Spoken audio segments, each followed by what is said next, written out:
You know, Haiti's story is really written in its rocks and mountains. And it's a tale of two powerful competing forces. On one hand, you've got a geology that promises immense wealth. We're talking minerals, fertile soil, water. But on the other hand, it's a geology that carries a profound destructive risk.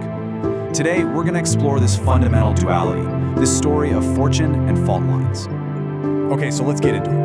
Our guide for this journey is this pretty remarkable document, a massive geological survey of Haiti that was published a century ago, back in 1924. Picture this. A team of scientists from the U.S. Geological Survey, working with the Haitian government, set out on this huge mission to chart the nation's geology for the very first time. So what did they find out there? Well, they essentially created a blueprint of the land itself, and it revealed this deep contradiction that's literally embedded in the stone. They mapped a country that was blessed with incredible natural resources, but at the same time was defined by the constant threat of these powerful geological forces. And that tension, that's the heart of our story. Let's start by just wrapping our heads around the monumental task these geologists were facing.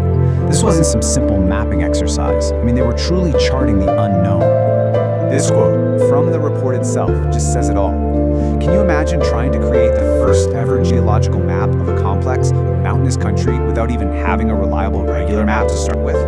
They were building the foundation, the blueprint, from scratch, using things like aneroid barometers to figure out altitude and just trekking through incredibly difficult terrain on foot and on horseback.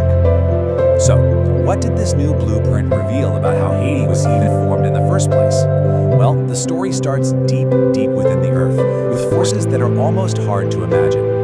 Now, the geologists in 1924, they wouldn't have used the term plate tectonics, but what they were documenting, it was the exact effects of it. See, Haiti sits right on the edge of two gigantic plates of the Earth's crust, the North American plate and the Caribbean plate. And for millions of years, these two plates have been slowly grinding against each other.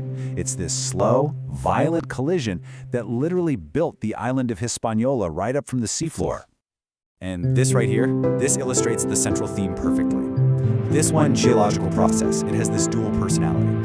All that immense pressure crumpled up the crust, pushing up the magnificent mountain ranges you see today. And the intense heat from all that action, it also forged valuable mineral deposits. So that's the creative force.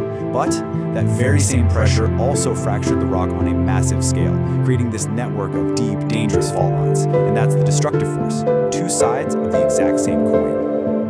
Okay, so now let's focus on the fortune side of the equation. The incredible natural wealth the 1924 survey was the first to really document. What's so amazing about this report is how specific it gets.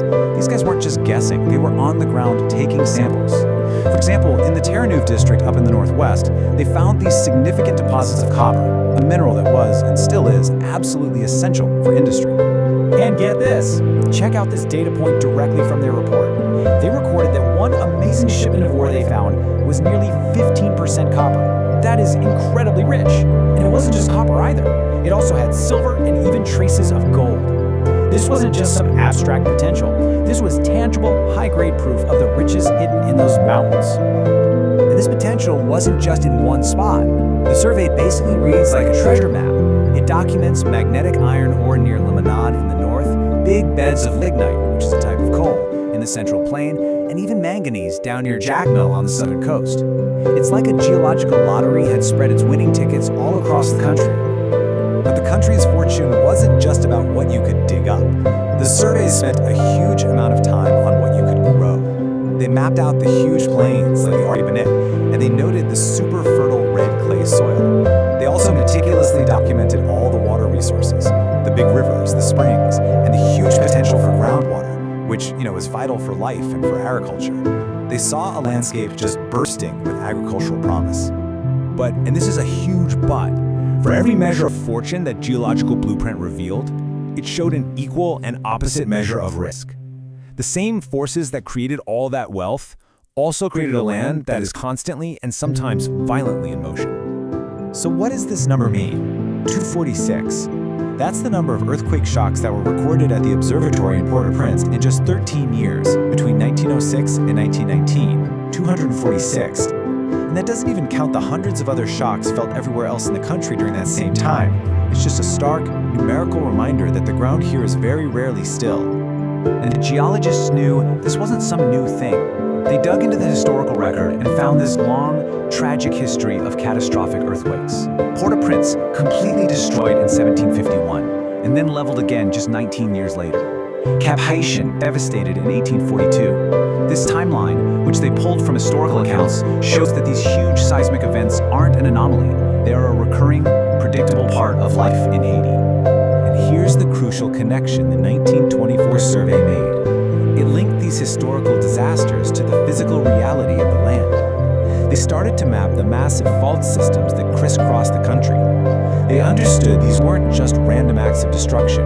They were the inevitable release of energy along the very same fault lines carved by those colliding tectonic plates. They were, for the first time, mapping the source of the danger. So what do we do with this knowledge from a century ago?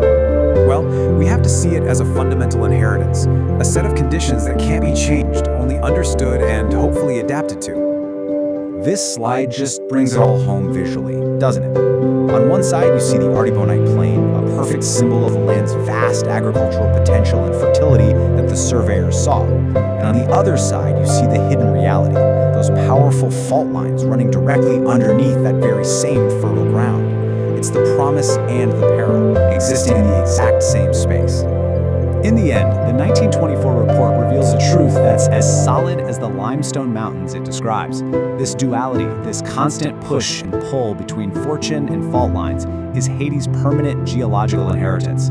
It's a blueprint for the nation's identity, and it's written not on paper, but in the very bedrock of the island. And that leaves us with one final, really critical question. This blueprint, this incredible wealth of knowledge, is now 100 years old.